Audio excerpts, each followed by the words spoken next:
Merci d'être sur la télévision. Labari pour suivre ce journal, mais d'abord les titres. Grave incendie cet après-midi au quartier Gabougoura. Plusieurs magasins des organismes humanitaires ont été calcinés.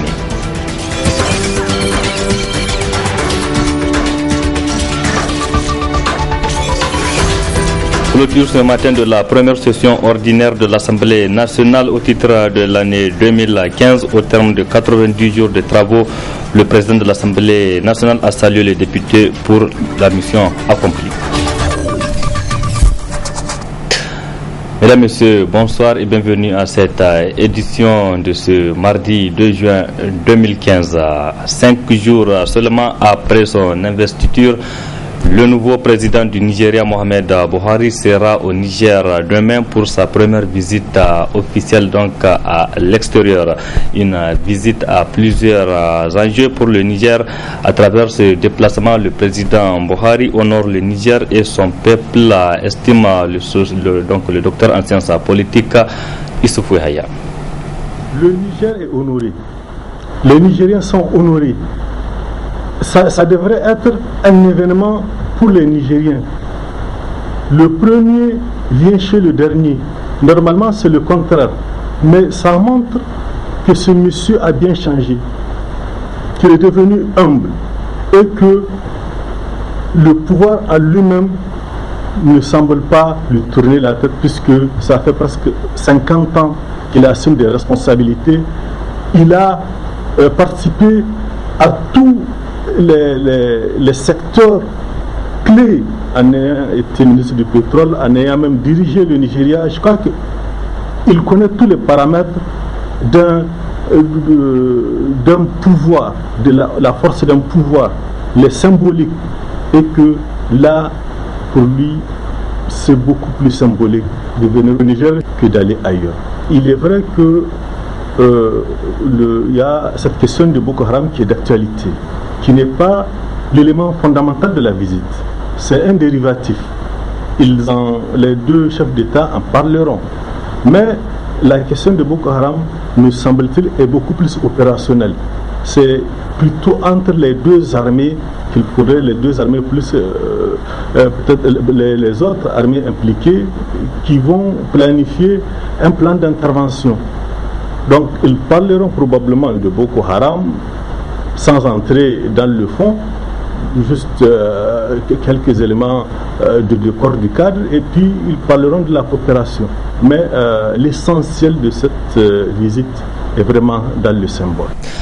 Docteur en sciences politiques Issoufou Yahya, que vous retrouverez à la fin de ce journal relativement à la visite demain du président du Nigeria, Mohamed Buhari. Restons toujours avec cette visite et ce communiqué de l'Alliance pour la réconciliation de la démocratie et la République. Le conseil de l'ARDR invite l'ensemble des militantes, militants et sympathisantes de la communauté urbaine de Niamey à sortir massivement demain mercredi 3 juin 2015 à 8h30 pour accueillir son Excellence Mohamed Buhari, président de la République fédérale du Nigeria, en visite de travail au Niger. Le Conseil des leaders remercie d'avance ses militantes et militants pour leur forte mobilisation. Signé le porte-parole de la RDR, Ousseini Salatou. Un autre communiqué toujours de l'opposition, la RDR, mais cette fois-ci donc c'est celui de la coordination régionale de Niamey. Conformément au communiqué du Conseil général des leaders de la RDR à l'occasion de la visite dans notre pays de son Excellence Mohamed Buhari, président de la République fédérale du Nigeria, le président de la coordination régionale de Niamey invite les militantes, militants et sympathisants à prendre part à l'accueil de l'illustre hôte le mercredi demain donc 3 juin 2015. Signé Soumana Sanda. L'épidémie de la méningite a considérablement baissé au Niger, notamment à Niamey. Cette bonne nouvelle a été annoncée ce matin par le ministre de la Santé publique au cours d'un point de presse qu'il a animé. Le résumé avec Assoumana China et Aboubakar Soleil.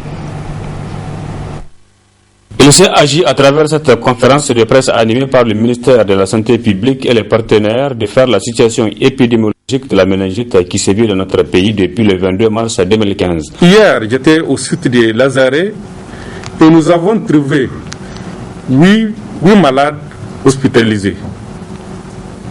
Et de minuit, donc je parle d'hier, à 11h, au moment de la visite, il n'y a eu aucune admission.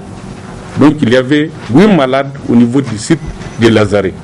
Ce matin, les informations qui nous sont parvenues, on parle de 3 malades hospitalisés au niveau de Lazare. C'est une très très bonne chose. Je pense que nous tendons vers la fin de l'épidémie, au moins à Niamey. Et c'est le lieu, pour moi, de remercier très sincèrement nos partenaires, l'Alliance Gavi, l'OMS, l'Organisation Ouest-Africaine de la Santé, OAS, l'UNICEF, MSF, la coopération française, l'ICG, l'ASPEN, le HCR, l'Union européenne, le mouvement de la Croix-Rouge, Baitul Islam, Al-Izza, l'Église catholique, la Fondation islamique de bienfaisance, la coopération espagnole et bien d'autres qui nous accompagnent dans la gestion de l'épidémie. Les autorités administratives, il faut les encourager, les féliciter, les autorités coutumières et religieuses de notre pays, les partenaires techniques et financiers, la société civile, la presse, les forces de défense et de sécurité.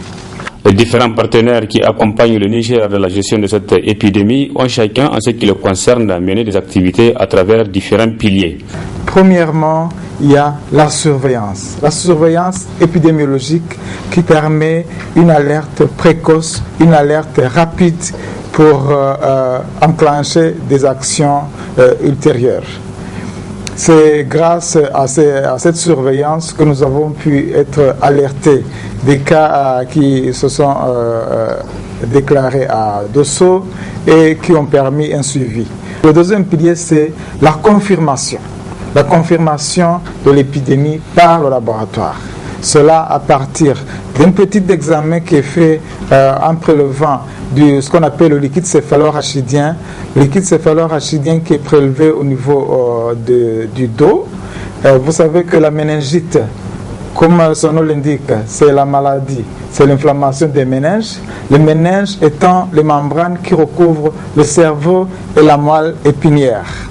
Alors, quand il y a une perturbation des méninges, il y a justement un déséquilibre au niveau du liquide qui circule entre les méninges et on prend ce liquide pour l'examiner. Le ministère de la Santé publique appelle à la vigilance de la population. Manu Agali invite les citoyens à se présenter immédiatement dans la formation sanitaire la plus proche en cas de fièvre avec maux de tête, vomissement, raideur de la nuque et faire attention aux faux vaccins, entre autres. Je l'annonçais au titre, coup dur pour certains organismes humanitaires. Un grave incendie qui s'est déclenché cet après-midi a ravagé 6 grands magasins appartenant à l'UNICEF, l'OMS et le HCR au quartier Gabougoura. Les dégâts sont énormes, nous rapportent nos reporters Michel Djedji et Sadou Doumi. Il faut faire vite la citerne là tout de suite pour appuyer les sapeurs-pompiers. La fumée était perceptible de loin, mais sur le terrain difficile à maîtriser par les sapeurs-pompiers en quête de renfort des heures durant.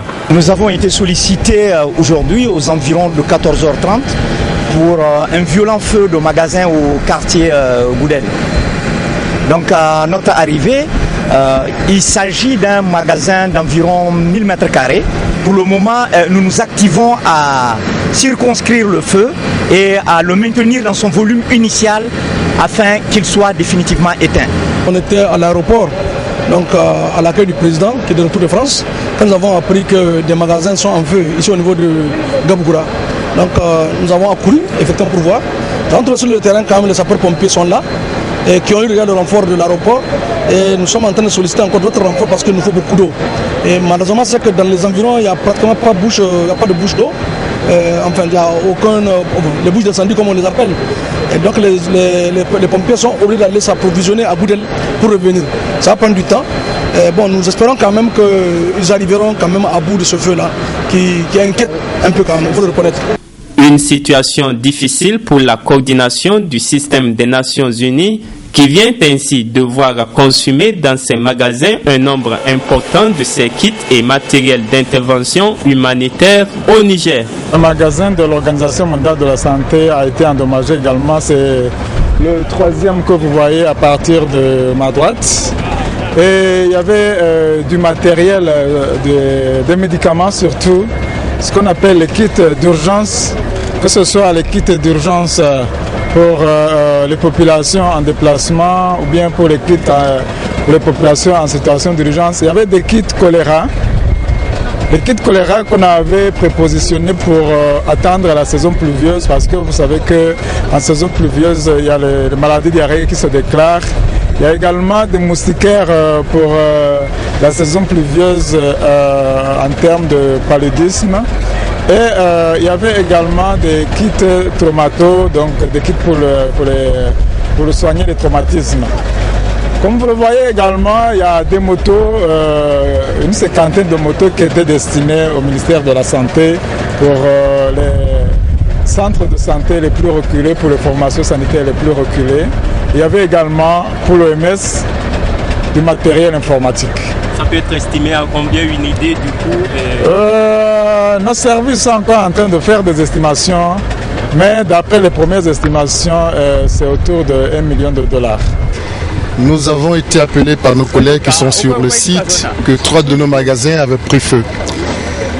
C'est des magasins qui contiennent quelques motos, des médicaments, des éléments thérapeutiques alimentaires, des ATPE pour la nutrition et quelques cahiers pour la rentrée scolaire prochaine. D'autres magasins ravagés par ce feu ardent, c'est celui du HCR qui a perdu des provisions des réfugiés qu'il abrite sur ses sites et le magasin d'un particulier indien. Une enquête a été ouverte afin de déterminer l'origine de cette catastrophe. L'opération du recensement électoral sera officiellement lancée demain, mercredi 3 juin 2015, sur l'ensemble du pays. Je le disais, dans le souci de réviser le fichier électoral en prélude aux élections de 2015 à 2016. Occasion pour le président de la Commission électorale nationale indépendante, CENI, de demander la collaboration de tous pour la réussite de l'opération. On écoute Ibrahim Boubé au lieu de Oumarou Malam, une erreur donc vous le constatez qui s'est glissé dans l'élément que vous avez suivi. On écoute Ibrahim Boubé, président de la CENI. Nous avons donc besoin d'un fichier électoral fiable, exhaustif et accepté par tous. C'est le gage d'élections libres, transparentes et crédibles. C'est pourquoi j'invite toutes les parties au processus d'élaboration de ce fichier électoral à adhérer pleinement à l'opération de ce recensement porte-à-porte qui débute demain 3 juin 2015. Aux autorités à continuer dans l'engagement fort que je soulignais tout à l'heure qui a été le leur. Je ne doute pas qu'il en sera toujours ainsi d'ailleurs. À la classe politique à continuer à promouvoir le consensus sur toutes les questions. En fait, les défis et les obstacles qui seront sur le chemin. Aux électeurs à se mobiliser pour s'inscrire massivement. Aux agents du CFEB, du pilotage ou de l'opérationnel, à travailler davantage avec professionnalisme, transparence, intégrité et avec tous les investissements qui requièrent leur mission. Pour mieux outiller les agents recenseurs, le CFEB a élaboré avec professionnalisme un manuel décrivant le processus opérationnel sur le terrain. Aussi, plus de 15 000 agents recenseurs seront déployés sur le terrain, constituant avec des assesseurs des brigades de recensement. Chaque brigade se déplacera avec des matrices de recensement ménage par ménage, autrement dit porte à porte, et sera constituée de un agent recenseur en principe bien identifié par sa combinaison, un représentant du groupement de partis de la majorité, un représentant du groupement de partis de l'opposition, un représentant du groupement de partis non affiliés, un représentant du responsable de la localité de la résidence. Chers concitoyennes et concitoyens, à partir donc du 3 juin 2015, les brigades de recensement sillonneront toute l'étendue du territoire national. Elles seront dans tous les ménages et se presteront à l'exercice très exigeant de collecte de vos données pour les besoins d'un fichier électoral. Je voudrais vous informer que conformément à la loi, les électeurs sont inscrits par commune, ambassade, et ou consulat sur présentation de l'une des pièces d'état civil suivantes: carte nationale d'identité, carte d'identité militaire, passeport, acte de naissance, jugement supplétif ou certificat de nationalité, livret de pension civile ou militaire, carte consulaire, livret de famille ou carnet de famille.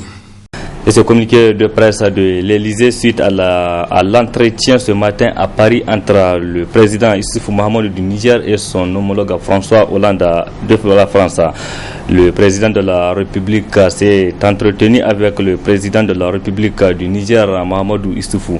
Les deux chefs d'État se sont félicités de l'excellence des relations franco-nigériennes en matière de développement et de sécurité. Concernant la lutte contre la secte terroriste Boko Haram, ils ont constaté le progrès réalisé par les pays de la région pour affaiblir le groupe et appeler à une poursuite de la coopération régionale. François Hollande a marqué la disponibilité de la France à poursuivre son appui logistique et de renseignement aux pays voisins du lac Tchad. S'agissant du Mali, ils ont appelé les différents groupes armés qui ne l'ont pas encore fait à signer sans délai l'accord d'Alger. La mise en œuvre de cet accord doit permettre des progrès substantiels en matière de développement, de sécurité et de décentralisation. Ils ont marqué leur préoccupation suite aux attaques observées sur le terrain qui visent notamment la MINUSMA. Ils ont également abordé la question du trafic dans le Sahel. Le président de la République du Niger a rappelé sa disponibilité à travailler avec l'Union européenne sur la question du trafic d'êtres humains, le Niger étant un pays de transit vers la Libye. Retour ici au pays et signalons les travaux de la première session ordinaire de l'Assemblée nationale au titre de l'année 2015 ont pris fin ce mardi. 90 jours durant, les députés nationaux ont examiné et adopté plusieurs projets de loi et interpellé plusieurs membres du gouvernement. La cérémonie de clôture s'est déroulée en présence du Premier ministre Brigitte Raffini. Le résumé de cette cérémonie avec nos reporters Adam Ousmana et Ibrahim Abdou. Cette cérémonie solennelle qui a enregistré la présence des présidents d'institutions de la République, des membres du gouvernement avec à leur tête le Premier ministre et des représentants des corps et missions diplomatiques marque la fin de la première session ordinaire de l'Assemblée nationale au titre de l'année 2015. Une session dite des lois qui a permis aux élus nationaux 90 jours durant de se pencher sur plusieurs projets de loi. Nous avons procédé à l'adoption de presque toutes les lois soumises par le gouvernement et par les députés. Il vous souviendra à cet effet que suite au vote unanime de la résolution qui autorise le président de la République à envoyer des troupes à l'extérieur, au cours de la première session extraordinaire tenue le 9 février 2015, nous avons, et ce de façon tout aussi unanime, accepté de reconduire l'état d'urgence pour créer au profit de nos forces de défense et de sécurité de meilleures conditions d'action. Nous avons examiné 11 projets de loi permettant la ratification de certaines ordonnances prises par le gouvernement permettant l'intercession, ordonnances relatives aux engagements de l'État vis-à-vis de ses partenaires, notamment sur la mobilisation des ressources financières au bénéfice de notre pays. Ces ordonnances permettront de poursuivre et de renforcer les actions du gouvernement dans des secteurs vitaux tels que les infrastructures routières, le barrage de Kandaji, la santé des enfants, l'électrification rurale, la sécurité alimentaire. Au président de l'Assemblée nationale de poursuivre son intervention en soulignant que cette session a également été l'occasion pour les parlementaires de mûrir les réflexions sur des questions touchant des secteurs vitaux de la nation. De même, d'autres non moins importantes ont été concernées par l'effort législatif de notre Assemblée.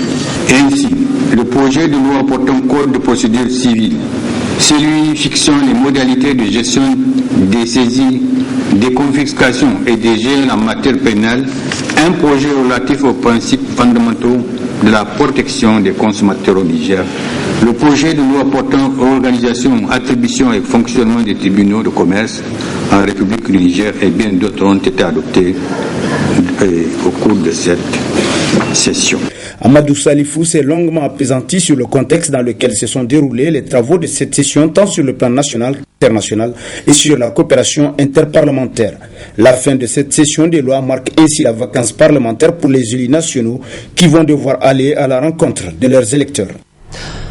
Lourde sanction du Conseil supérieur de la communication CSC à 2 journaux de la place, L'actualité et Opinion, qui ont écopé d'une interdiction de parution pour une durée d'1 mois pour avoir violé, selon le CSC, certaines dispositions de la charte des journalistes professionnels du Niger. Le vice-président de l'institution, Ali Ousseini, explique.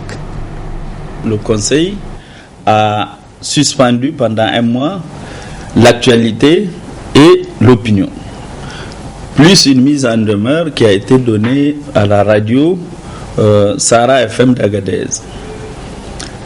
Alors, c'est bien de savoir que c'est suite à une autosaisine et suite à une saisine que ces 2 journaux viennent d'écoper la sanction prévue par les textes en vigueur.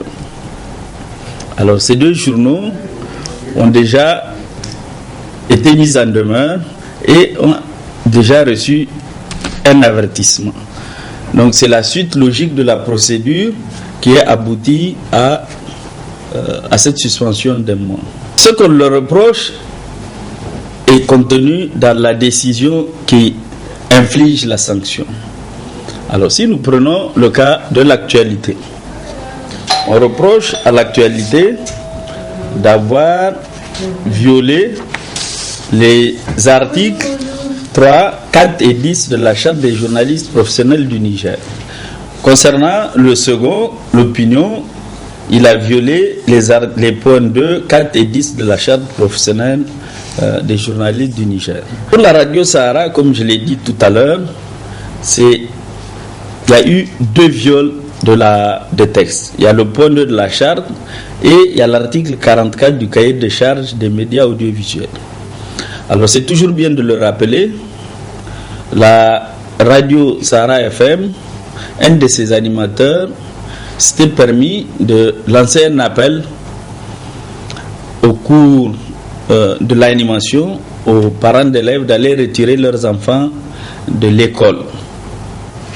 Alors sans avoir vérifié la raison pour laquelle il a convié les habitants de la commune d'Agadez d'aller retirer les enfants, parce qu'il aurait reçu une information sur son portable. Alors, le bon sens et la rigueur professionnelle auraient bien voulu que cette information soit vérifiée.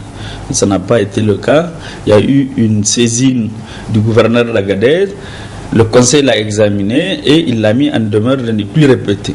Le régime de la liberté de la presse, c'est l'ensemble des textes qui encadrent l'exercice de la liberté de presse. Ces sanctions que nous venons de donner à ces 2 journaux et à cette radio sont contenues dans le régime de la liberté de presse. Nous sommes donc toujours dans le cadre légal d'exercice de la liberté de presse. Bien au contraire, le fait d'avoir eu ces sanctions ferait en sorte que ces journaux doivent s'abstenir de répéter, de rééditer ces dérives constatées et notifiées, et les autres qui ne l'ont pas encore dans cette situation doivent aussi s'inspirer de l'exemple pour éviter. Donc à mon avis, c'est la meilleure défense de la liberté et de l'exercice du jeu démocratique qui nous a permis de sanctionner ces 3 organes. Depuis que nous sommes CSC et depuis que nous étions l'ONC, les médias qui ont été sanctionnés ont obtempéré. Pour la simple raison que le régime de la liberté de presse prévoit, en cas de refus d'obtempérer, des sanctions beaucoup plus importantes peuvent intervenir. Et ce sont la suspension de plus d'1 mois dans le cas de figure, et ça peut même aller à la suspension définitive si on refuse d'obtempérer. Alors la règle du jeu, c'est on a édicté des règles de par la loi qui encadrent ce métier de journaliste. Si vous intervenez en sens inverse, mais la loi va s'appliquer à vous. Vous savez, le métier de journaliste, le métier du journaliste, vous l'avez appris, d'autres vont l'apprendre, il a des b.a.-ba. Le b.a.-ba en journalisme, c'est rapporter des faits rigoureusement vérifiés. C'est la base du journalisme. C'est éviter d'aller dans la vie privée des citoyens, quel qu'il soit. C'est le respect de la vie privée des citoyens. C'est contribuer à apaiser le lien social dans votre environnement. Donc le rôle de la presse est de rapporter des faits rigoureusement vérifiés, de respecter la vie privée des citoyens et d'aider à entretenir le lien social dans l'environnement dans lequel exercent ces médias. L'appel que je vais lancer, c'est de demander aux journalistes et aux médias d'être très professionnels, d'être très rigoureux. Parce que si vous êtes professionnel, vous êtes rigoureux, ça vous met à l'abri des sanctions et des remontrances. Moi, j'ai le souvenir, en 1999, que l'organe de régulation de l'époque avait interdit un journal dont je tairai le nom de parution définitivement. Et l'ONC, donc c'est plus récent, a interdit le journal, le mandat qui s'est mué en mandat plus, mais ce n'est pas inédit. Ce n'est pas fréquent, mais ce n'est pas inédit. Donc des sanctions semblables ont eu cours par le passé et du point de vue gradué beaucoup plus importantes. Le complexe scolaire privé Lumière Vive au chevet des enfants en difficulté de la direction de la protection de l'enfant. Les responsables du complexe Lumière Vive ont remis ce matin un important don composé de divers produits aux responsables du centre d'accueil. C'était en présence de nos reporters Mahmoud Saleh et Khalidou Bourema. C'est un don composé du lait, du sucre, du savon, des habits, des chaussures et des couvertures offert gracieusement aux enfants du centre d'accueil de la direction de la protection de l'enfant par le complexe scolaire privé Lumière Vive avec l'appui de l'ONG Tattali Iali. La communauté scolaire du complexe scolaire Lumière Vive et le lycée Horizon a, comme à l'accoutumée, associé le social dans ses activités. Et c'est pour cela que nous avons demandé à nos élèves, et après bien sûr bien expliquer que dans la vie, il y a d'autres enfants qui n'ont pas la possibilité d'avoir la même situation qui sont dans certaines difficultés et qui sont inhérentes d'autres choses dont les enfants ne sont pas responsables et que c'est des choses qui peuvent arriver à tout le monde.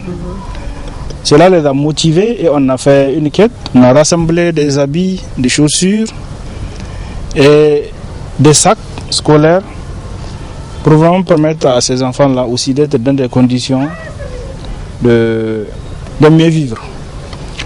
En outre,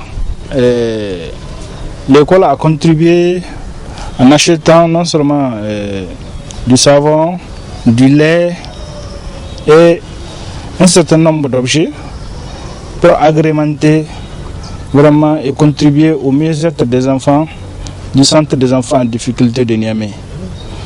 Il s'agit notamment donc, du sucre et des layettes à travers notre partenaire Totani Iyali qui a contribué. Donc je saisis l'occasion pour le remercier. Parce que même l'an passé, on a fait la même activité avec le centre El Tama.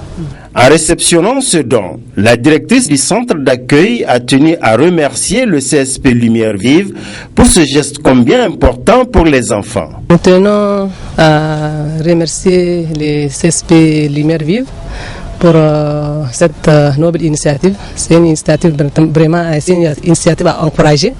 Donc d'avoir pensé aux enfants du centre. Donc au nom du ministre de la Population, Promotion de la Protection de l'enfant, et nous vous adressons notre vif et sincère remerciement et nous vous assurons que ce geste ira droit aux bénéficiaires. À noter que le directeur général du CSP Lumière Vive souhaite qu'une partie de ce don soit remise aux enfants des déplacés des îles de Karamga dans la région de Difa. Ouverture ce matin à Niamey d'un atelier national de partage du rapport complémentaire sur les conventions relatives aux droits de l'enfant. L'atelier est organisé par la coalition nigériane de droits de l'enfant CONIDA. Le compte rendu avec Nafissa Adamou et Nasser Seydou. Afin de créer à tous les enfants un document de base garantissant les mêmes droits, une convention relative aux droits de l'enfant a été adoptée en 1989. Plusieurs pays du monde, dont le Niger, ont ratifié ce traité en 1993. Chaque 5 ans, ces pays doivent produire un rapport périodique sur les différentes activités entreprises dans le cadre du bien-être de l'enfant. C'est donc pour un partage du rapport alternatif des organisations de la société civile sur cette convention que se tient cet atelier organisé par la CONID. À partir de 2007, le Niger donc a élaboré ce rapport périodique. Mais l'autre chose qu'il faut peut-être dire, je disais que chaque 5 ans, l'État doit élaborer. Je parlais de 2007. Nous sommes en 2015. Ça veut dire que l'État est redevable de plusieurs rapports. Voilà pourquoi, sous la houlette du ministère de la Justice, qui assure la présidence désormais du Comité national d'élaboration des rapports aux traités et conventions, il a été donc décidé d'élaborer un rapport périodique compilé. Compilé dans le sens où c'est un rapport qui tient lieu, j'allais dire, de 3e, 4e et 5e rapport. Et nous nous réjouissons en tout cas que le leadership de ce ministère s'est affirmé, qui a permis d'ailleurs que ce rapport puisse être adopté en Conseil des ministres. Et nous attendons certainement incessamment, et ça c'est un appel que nous faisons au ministère de la Justice, pour que ce rapport soit transmis au niveau donc du comité des experts à Genève. C'est en ce moment que nous, les organisations de la société civile, avons le mandat d'élaborer également un rapport qui peut être appelé complémentaire ou alternatif. C'est le lieu ici pour la CONID de faire la genèse du dit rapport qui est fondé sur le principe de la non-discrimination de l'enfant et de l'écoute de l'opinion. À partir de 1990, le Niger s'est engagé à respecter l'ensemble des 54 articles que compose la Convention relative aux droits de l'enfant. Et cela a des implications. La première implication, c'est quoi? C'est que tout État qui ratifie la Convention, 2 ans après, vous avez l'obligation de soumettre ce qu'on appelle un rapport initial. Et de manière périodique, selon l'article 44 de la Convention relative aux droits de l'enfant, les États ont l'obligation tous les 5 ans de produire un rapport périodique pour non seulement dire au comité des experts qui sont basés à Genève, en Suisse, comment est-ce que ces 54 articles-là ont été internalisés dans le dispositif juridique national? Quelles sont les dispositions qui ont été prises du point de vue juridique, du point de vue politique, du point de vue programmatique, mais également du point de vue budgétaire? Au cours des 2 jours que dureront ces travaux, les participants venus des 8 régions auront à enrichir et amender le rapport élaboré par la société civile avant qu'il ne soit soumis aux experts en Genève. Le monde syndical nigérien s'agrandit avec la création du syndicat unique de la police municipale SIAPOM. Il a tenu son premier congrès statutaire ce mardi à la maison des jeunes à Djadesekou.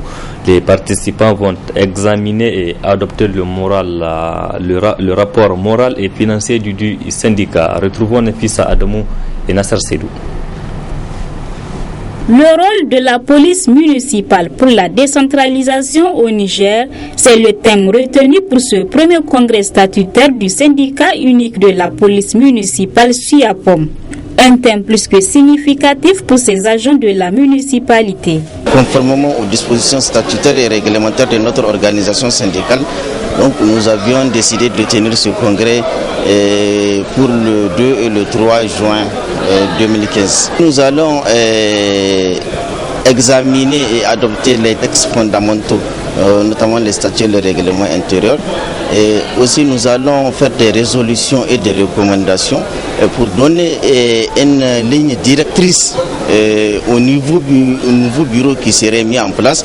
Et donc pour vous dire que aussi le bureau exécutif national serait changé, Inch'Allah, dans les heures à venir. Le SUAPOM déplore toujours la lenteur observée dans l'adoption de la loi portant statut autonome du cadre de la police municipale. Le corps de la police municipale est le seul corps paramilitaire qui n'a pas de statut au Niger, et que nous sommes comme ça dans le corps, sans structure, sans programme de fonctionnement.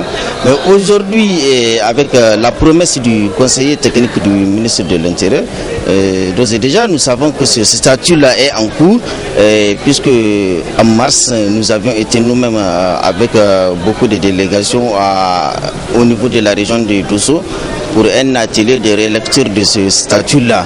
Seulement, il faut déplorer que ce statut-là a trop duré, parce que de mars à aujourd'hui, nous avions estimé que avant la clôture de la session de l'Assemblée nationale, ce projet de loi-là devait passer au Conseil des ministres et être amené au niveau de l'Assemblée nationale pour être adopté. Au cours de ces 2 jours d'assises, il est appelé aux participants une assiduité particulière aux différents débats qui, sans nul doute, permettront d'enrichir les connaissances de ces agents de la municipalité et permettront de tirer un bilan détaillé des différentes activités menées par les différents organes.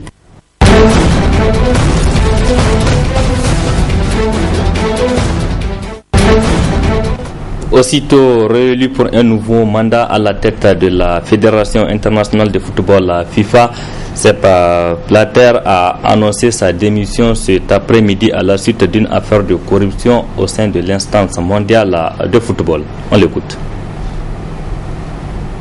De la FIFA m'est conféré ce nouveau mandat.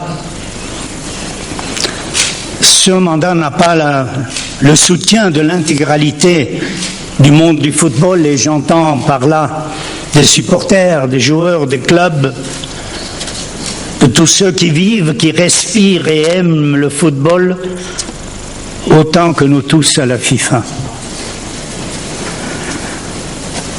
C'est pourquoi je remettrai mon mandat à disposition lors d'un congrès électif extraordinaire.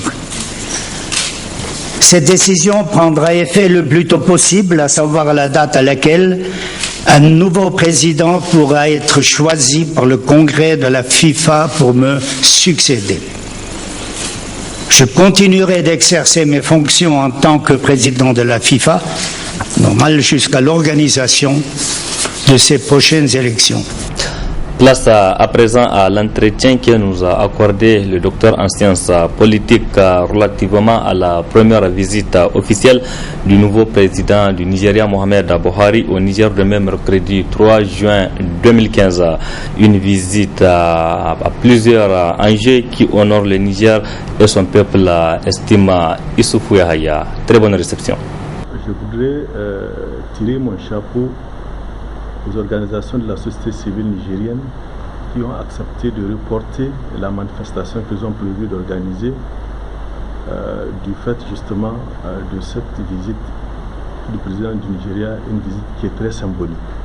Je pense que pour comprendre les enjeux autour de cette visite, il faut avoir dans un coin de la tête des notions d'anthropologie politique. C'est que tout pouvoir, qu'il soit traditionnel ou moderne, s'inscrit dans une tradition. Il défend des valeurs et met en avant des symboles. Alors, le général Buhari, c'est un homme des années 60-80. Donc, quelqu'un qui est, on peut dire, traditionnel. Et la tradition ici, c'est le poids de l'histoire. Il sait que le Niger et le Nigeria partagent largement une grande partie de leur histoire qui se fait commune. La plupart des régions du Niger ont eu des relations privilégiées dans le passé avec les différentes entités politiques du Nigeria et surtout récemment avec le califat de Sokoto à travers ces 2 lignes directrices, donc la ligne politique et la ligne idéologique. Deuxième élément qu'il ne faut pas aussi négliger, c'est que dans cette tradition ou dans le traditionnaliste qu'il est, c'est qu'il y a des valeurs. Dans les années 60, le Nigeria a été confronté à des problèmes internes. Et s'il a eu à rester intacte, c'est en partie grâce au Niger, au régime de Djoré Hamani. Et donc, si la guerre du Biafra a été gagnée, c'est grâce au Niger, et le militaire qu'il était à cette époque n'a pas oublié cela. Et donc, pour moi, s'il est venu au Niger, c'est d'abord pour remercier le Niger qui s'inscrit dans cette tradition de solidarité, d'amitié et de respect réciproque.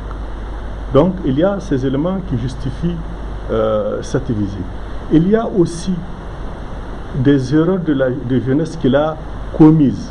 En 1983, quand il est venu au pouvoir au Nigeria, il a fait souffrir les Nigériens en fermant systématiquement la frontière du Nigeria avec le Niger, en refoulant, expulsant les Nigériens. Et ça, je pense que l'homme politique assagi par l'âge et les responsabilités n'a pas oublié qu'il a dû faire du mal et qu'il est venu un peu se repentir, et il le doit bien aux Nigériens. Maintenant, les autres valeurs fortes en symbole que le Nigeria, que le président Buhari défend ici en ayant choisi le Niger pour sa première visite, c'est d'abord cette reconnaissance de la solidarité des deux peuples, en tout cas du peuple nigérien et du Niger, pas des dirigeants, parce que les dirigeants ils passent, les peuples demeurent, l'État demeure. Donc il est venu exprimer au Niger sa solidarité, parce que le Niger traverse aussi des périodes difficiles. Le Nigeria est la première puissance économique du continent. Le Niger est le dernier pays du point de vue indice de développement humain. En dépit de cela, Buhari vient dire aux Nigériens: vous êtes pauvres, vous êtes nos frères. Vous êtes dans des situations difficiles, nous sommes solidaires et nous pouvons vous aider. Donc il y a tous ces éléments à prendre en compte pour comprendre, et je vais être cynique en mise en scène politique. Si vous internalisez cela, vous comprendrez que le Niger est peut-être un simple figurant de cette mise en scène, parce que qu'est-ce que ça lui vaudrait d'un premier voyage aux États-Unis, en France ou en Angleterre? Pas grand-chose dans la symbolique du pouvoir. Si c'est pour la lutte contre Boko Haram, on ne fabrique pas une seule pièce d'artillerie au Niger, il serait allé peut-être aux États-Unis ou en Russie. Mais Boko Haram, en rien ne justifie le déplacement du président du Nigeria au Niger, qui a une forte valeur symbolique. Et c'est en cela qu'on reconnaît quelqu'un qui a la pratique et la connaissance du pouvoir. Les actes posés, les symboliques qui entourent ces actes, et surtout cette capacité à montrer qu'on a évolué, on n'est plus jeune, on a évolué, et qu'il y a des paramètres sociaux, en particulier la parenté, qui est un élément fondamental à prendre en compte, qui unit finalement le Niger et le Nigeria. Et moi je pense fondamentalement que sa visite au Niger est entachée de fort esprit de symbole et de mise en scène, et que le Niger doit être honoré, même s'il est un peu figurant de cette visite du président du Nigeria. Le Niger est honoré, les Nigériens sont honorés. Ça devrait être un événement pour les Nigériens. Le premier vient chez le dernier. Normalement c'est le contraire, mais ça montre que ce monsieur a bien changé, qu'il est devenu humble, et que le pouvoir à lui-même ne semble pas lui tourner la tête, puisque ça fait presque 50 ans qu'il assume des responsabilités. Il a participé à tous les secteurs clés, en ayant été ministre du pétrole, en ayant même dirigé le Nigeria. Je crois qu'il connaît tous les paramètres d'un pouvoir, de la force d'un pouvoir, les symboliques, et que là, pour lui, c'est beaucoup plus symbolique de venir au Niger que d'aller ailleurs. Il est vrai que il y a cette question de Boko Haram qui est d'actualité, qui n'est pas l'élément fondamental de la visite. C'est un dérivatif. Les deux chefs d'État en parleront. Mais la question de Boko Haram, me semble-t-il, est beaucoup plus opérationnelle. C'est plutôt entre les deux armées qu'il faudrait, les deux armées plus peut-être les autres armées impliquées, qui vont planifier un plan d'intervention. Donc ils parleront probablement de Boko Haram sans entrer dans le fond, juste quelques éléments de corps du cadre, et puis ils parleront de la coopération. Mais l'essentiel de cette visite est vraiment dans le symbole.